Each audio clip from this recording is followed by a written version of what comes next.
नमस्कार, मी अलका धुपकर। आज एका खास व्यक्तिमत्वाची ओळख करून देण्यासाठी मी तुम्हाला घेऊन आली आहे धारावीमध्ये। मलाला युसुफझई, कुमार सत्यर्थी यांना यंदाचं नोबेल पारितोषिक जाहीर झालेलं आहे। याच शांततेच्या नोबेल प्राइजसाठी आणखी एक नॉमिनेशन होतं आणि ते होतं धारावीमधून, भारतातून, महाराष्ट्रातून, मुंबईतून। हो, आपण बोलतोय जॉकिन अरपुत्थम यांच्याबद्दल।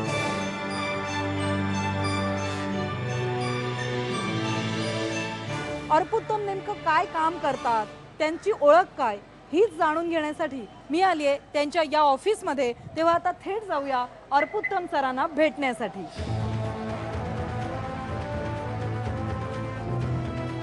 आपण आलेलो आहोत जॉकिन अरपुत्थम यांच्या या कार्यालयामध्ये।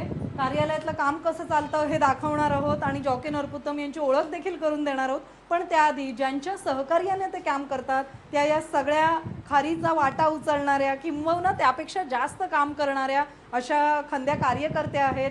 नोबेल पीस प्राइजसाठी नॉमिनेशन झालेले जॉकिन अरपुत्थम सर आहेत। सर, खूप खूप अभिनंदन। नॉमिनेशन होणं ही पण खूप मोठी गोष्ट आहे।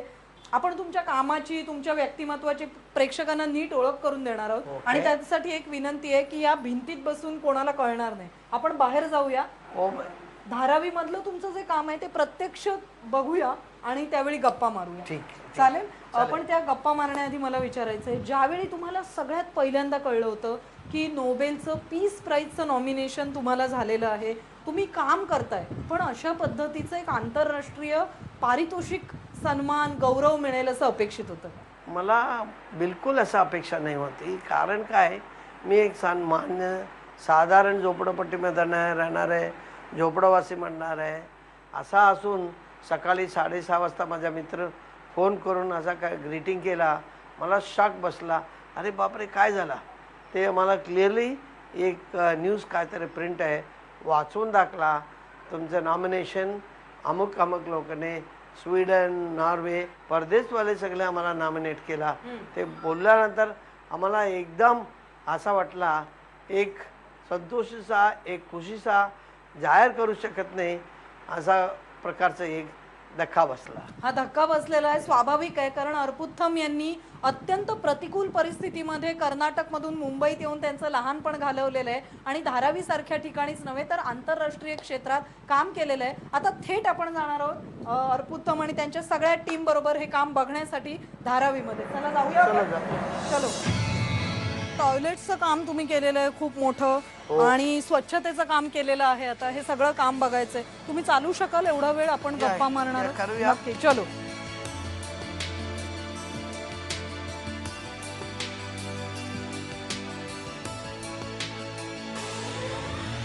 केवळ धारावीतच नाही, तुम्ही आफ्रिकन देशांमध्ये जाऊन पण हे काम केलेलं आहे। नेमकं कुठलं काम केल्याबद्दल तुम्हाला शांततेसाठीचं हे नोबेल प्राइज जे होतं त्याचं नॉमिनेशन देण्यात आलं? झोपडपट्टी लोकांना एकत्र करणं, त्यांच्याकडे हे मार्ग दाखवणं, हे काय केलं तर तुम्हाला सुधारण होईल, कसं होईल, साफसफाई कसा ठेवणं, शौचालय कसा करून घेणं, हे सगळे देशामध्ये जाऊन लोकांना सांगून, त्यांच्याबरोबर बसून त्यांच्या आयडिया घेऊन, आपला आयडिया देऊन, त्यांना येऊन हिंदुस्थानमध्ये कसं होते, काय काम करायची, कसा केलं तर लोकांना सहभाग मिळेल, असं महिलांना एकत्र करायची। हे तुम्ही केलं। तुम्ही टॉयलेट म्हणालात, साधारण किती वर्ष तुम्ही इकडे काम करताय? किती टॉयलेट्स आतापर्यंत बांधलेली आहे? गेले मी 40 वर्षापासून काम करते। 40 वर्षामध्ये $5 मिलियन वर्थ टॉयलेट आम्ही बांधलेले। म्हणजे साधारण किती टॉयलेट्स बांधली असतील आतापर्यंत? कमीत कमी 1020 सीट कम्युनिटी टॉयलेट बांधले। भारतातच नाही, तुम्ही आफ्रिकेत पण हे काम? आफ्रिकाला, South Africa, East Africa, West Africa, सगळीकडे आफ्रिकन लोकांना टॉयलेट कसा बांधायची, कसा वापरायची, महिला त्याच्यामध्ये सहभाग कसा करतील, त्यांचं जबाबदारी देऊन, हे महिलाकडे त्यांना जबाबदारी देऊन हे सगळे 4-5 महिला सगळे देश फिरलेले लोक। मी एकटंच जात नाही। हे आमचं 40 सीटर टॉयलेट। या सगळ्यासाठी तुम्ही पुढाकार घेतलेला आहे? पुढाकार घेऊन महानगरपालिकेकडे कॉन्ट्रॅक्ट घेऊन त्यांना दाखवून कसा संडास बांधायची, कसा असतील लोक वापरतील, कसा लोकांना सहभाग असला पाहिजे आणि समाजाची जबाबदारी लोकांना द्यायची। बरोबर, या महत्त्वाच्या गोष्टी असतात। आपण येणार आहे करणार आहे, निघून जाणार आहे. परंतु बघण्याचं सगळे जबाबदारी तुमचं, बरोबर. रहिवासियांचं.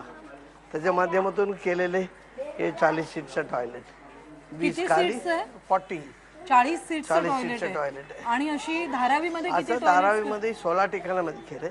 ओके. हा, खूप म्हणजे महत्वाचा उपयोग होतो, कारण धारावी सारख्या गर्दीच्या ठिकाणी तुम्ही इथे 40-42 वर्षापूर्वी आलात, जेव्हा अशी शौचालय नव्हती, बिलकुल नाही होती. तेव्हा काय परिस्थिती होती? अरे त्यावेळे एक टॉयलेट सीट कमीत कम 800 लोकांसाठी होती.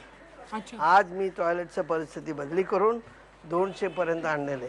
ते पण संपलं नाही, अजून करणार आहे, अजून करून पूर्ण करावं लागेल. बरोबर. अजून गरज खूप गरज आहे. पडतीये. धारावी सारख्या ठिकाणामध्ये अजून खूप कमीत कम अजून 100-1 टॉयलेटचं गरज आहे. परदेशामध्ये असणारे लोक इथे येऊन ट्रेनिंग घेऊन जातात आमच्या महिलांचं घरावर. ते कसं काम करते, कसं करायची, डिझाईन कसं करायची, समाल कसा करायची, त्यांच्याकडे काही शिक्षणच नाही आहे. पण तरी पण ते बिलकुल नाही आहे.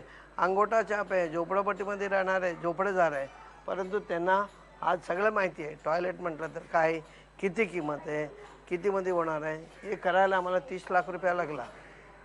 ते कसं काम केलं म्हणून अगदी हे त्यांना आपण विचारणार आहोत आता. ताई, स्वागत आहे तुमचं पण, आणि खूप अभिनंदन, कारण तुम्ही जे सगळं काम करताय या कामाच्या पाठिंब्यावर इथपर्यंतचा प्रवास झालेला आहे आपला सगळा. आम्हाला RCC म्हणजे काय माहिती नव्हता पहिला. त्याच्यानंतर आम्ही जे स्पार्क संघटनाशी जोडलो आणि याच्यामध्ये संघटनामध्ये आलो, त्यानंतर आमचं म्हणजे लोकांमध्ये जाणं, एरियामध्ये जाणं, फिरणं. मग आम्ही इथं लोकांचं कमिटी बनवायचं काम केलं आणि कामावर लक्ष द्यायचं पण काम केलं का लोक कॉन्ट्रॅक्टर लोक कसं काम करतात. तर ते बघून सने आम्ही सांगितलं सरांना का सर आम्ही पण हे काम करू शकतो. तर सरांनी सांगितलं तुम्ही कसं करणार आहे. पण आम्ही बोललो सर आम्ही ते शिकलो, आम्हाला सगळं माहिती आहे. RCC काय, PCC काय, सोलिंग काय, हे सगळं आम्ही शिकून नंतर सरांनी सांगितलं आम्ही करू शकतो, आम्हाला एक टॉयलेटचं काम द्या आणि मी करून दाखवते म्हणून. इतरही अनेक महिला आहेत, आपण काही प्रातिनिधिक जे त्यांचं म्हणणं आहे ते जाणून घेऊयात. मी मीना रमानी घाटकोपर रेल्वे पटरीच्या बाजूला राहत होती. तिथे माझं घर होतं आणि तिथे स्पार्क नावाची संघटना आली. मी पहिले किराण्याची दुकान होती आणि होलसेलमध्ये गार्लिक लसूण विकत होती. माझं नाव फेमस आहे लसूणवाली स्पार्कमध्ये. तर ते करून आणि माझं घर चालवत होती. असं माझं एज्युकेशन फक्त गुजराती 7th झालं आहे. मी गुजरातीमध्ये 7वीत शिकली आहे.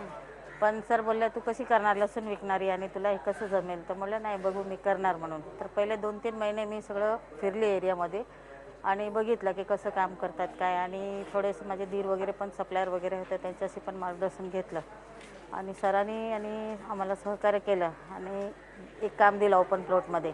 ते 3.5 महिन्यामध्ये मी उभी राहून आणि ते शौचालयाचं काम पूर्ण करून दिलं. पण जेव्हा ही टॉयलेट्स घराघरामध्ये नसायची, वस्ती वस्तीत नव्हती, तेव्हा कुठे जायचं टॉयलेट्सला, काय अवस्था होती तेव्हा? काय ते BMCचे शौचालय कुठे कुठे असायचे, कुठे नसायचे. तर ते कुठे पटरीवर बसायचे, ते एक साफ नसतात ना आणि सकाळच्या टायमाला खूपच लाईन असते. मग ते टाईम निघून जायचा किंवा काय प्रॉब्लेम व्हायचं ते पटरीमध्ये बसायचं, नाहीतर कुठे जाळा पाठीमागे असं जाऊन आणि बसायचं. ते पटरीच्या खाली तिथं जाताना सकाळी सकाळी ॲक्सिडेंट पण खूप होतात. ते सुद्धा बघावं लागायचं. पण महिलांना तर पटरीवर पण तसं महिला पण बसायचं, पण ट्रेन आली म्हणजे परत उठावं लागायचं अर्धवट, परत ट्रेन गेली की परत खाली बसायचं, अशी पण कंडिशन होत होती. बापरे. मग तशा कंडिशनमध्ये झोपडपट्टीमध्ये खूप त्रास होते. मग आमची संघटना तिथे जाऊन आणि लोकांना सर्वे करून आणि गव्हर्नमेंटशी बोलून सरांनी हे सगळं कामं घेतले ताब्यात आणि आमच्यासारख्या लोकांना संधी दिली कामं करायची. केवळ शौचालयांचंच काम आहे असं नाही, झोपडपट्टीमध्ये पोलीस पंचायत नावाचा उपक्रम देखील राबवलेला आहे. अर्बुत्तम सर आपल्या सोबत आहेत, आपण तो देखील उपक्रम बघायला आता जाऊया. जिथे आपण आता चाललेलो आहोत, हा उपक्रम नेमका काय आहे? पोलिसांच्या मदतीने चालवता का? कारण कधी आपण ऐकलेलं आहे ज्यावेळी भांडणं होतात, कुठलाही गुन्हा घडतो, त्यावेळी पटकन म्हटलं जातं काय झोपडपट्टीत असल्यासारखा भांडतोस. पण हे जे शब्द आहेत हे बदलण्यासाठी ही पंचायत काम करते. हे काय काम चालतं? पोलीस कमिशनर AN रॉय होता त्यावेळेला आम्ही स्थापित केला.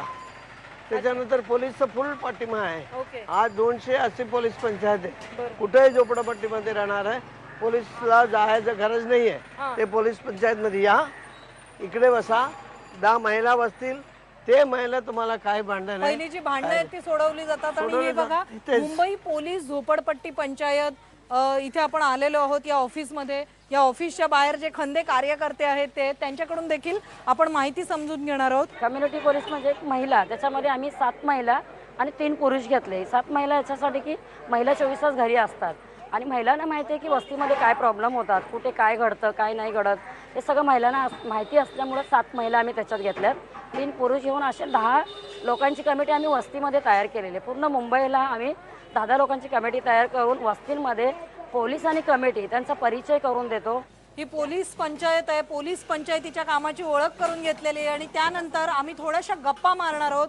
पण तुम्ही एक छोटासा ब्रेक घेऊन आमच्या भेटीला पुन्हा या. पहा फक्त IBN लोकमत.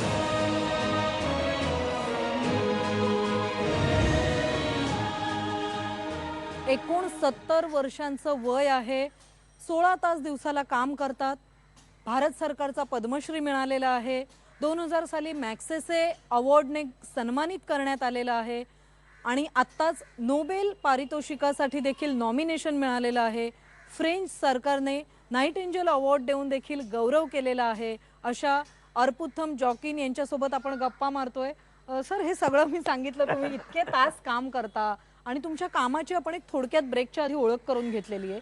पण कर्नाटकचे तुम्ही मूळचे राहणारे, तुम्ही तुमच्या लहान बालपणात घर सोडून पळालात आणि मुंबईमध्ये आलात.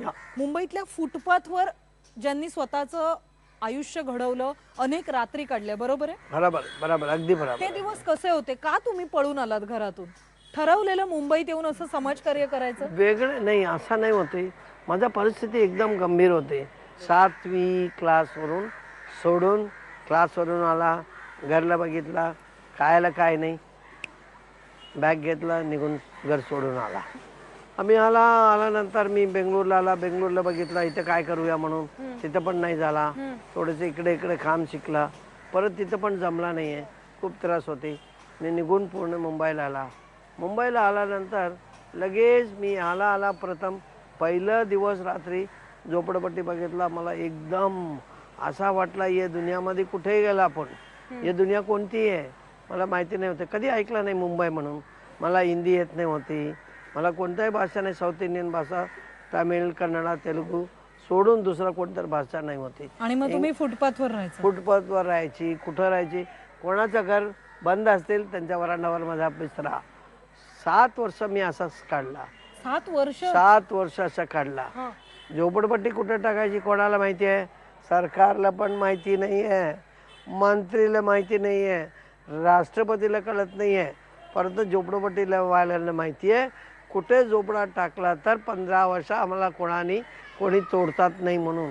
इतकं हुशार असणार लोकांना कशाला तुम्हाला शिकवायला येतात तुम्ही लोक?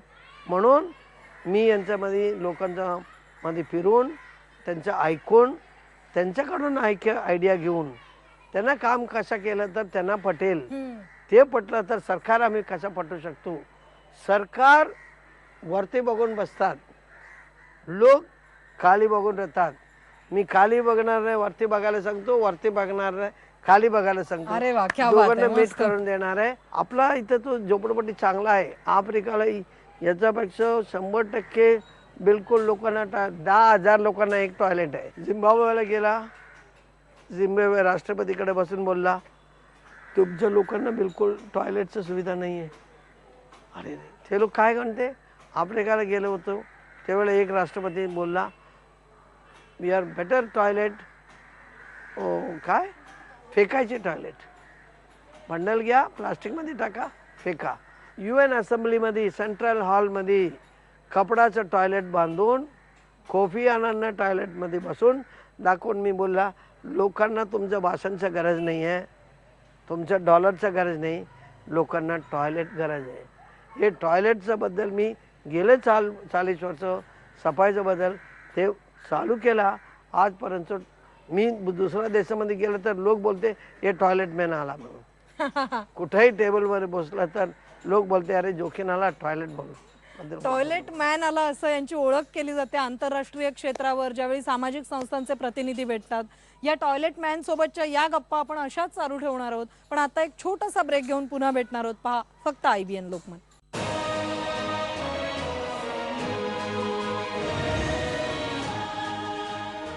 भारतामध्ये स्वच्छता अभियान सुरू आहे, राईट टू पीचं आंदोलन केलं जात आहे. शौचालय बांधण्यासाठी मोहिमा काढल्या जात आहेत आणि अशा परिस्थितीमध्ये जागतिक पातळीवर फ्लाइंग टॉयलेटची संकल्पना मोडीत काढीत शौचालयाच्या बांधणीसाठी काम करणारे अर्पुथम सर आपल्या सोबत आहेत. जॉकिनजी, आता तुम्ही सांगितलं फ्लाइंग टॉयलेट झिम्बाब्वेमध्ये होती किंवा कंबोडियामध्ये देखील तुम्ही गेला होतात.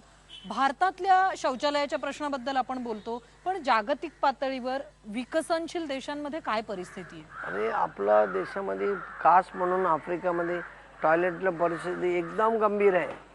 आपला टॉयलेटचा ते मुकाबला करू शकत नाही.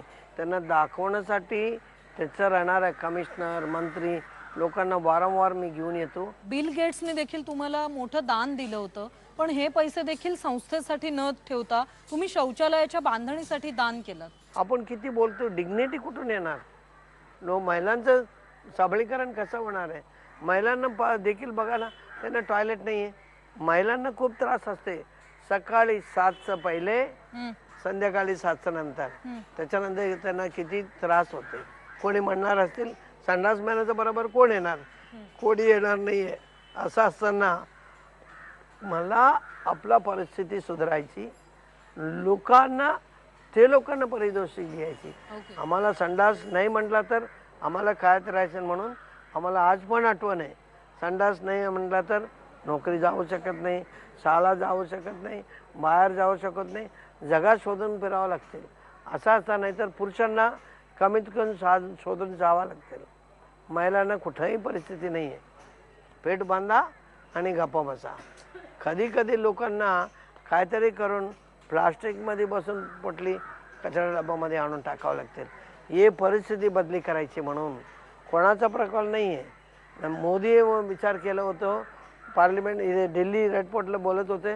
मी बोलला मी 40 वर्षाबरोबर देश बोलून बसले, बाबा तुमच्याकडून येऊ दे, लोक बांधू दे.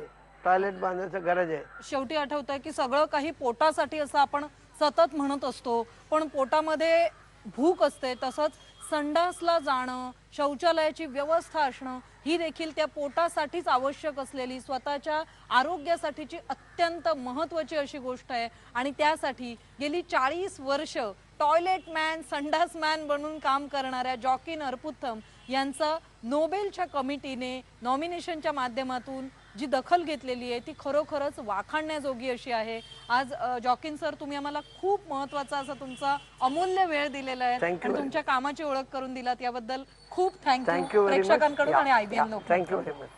बहुत खूप खूप धन्यवाद. जागतिक टॉयलेट दिनानिमित्त आणि येणाऱ्या नोबेल पारितोषिकाच्या कार्यक्रमाच्या निमित्ताने आपण जॉकिन अर्पुथम यांची ओळख करून घेतलेली आहे. आज इथेच थांबूया. पहा फक्त IBN लोकमत.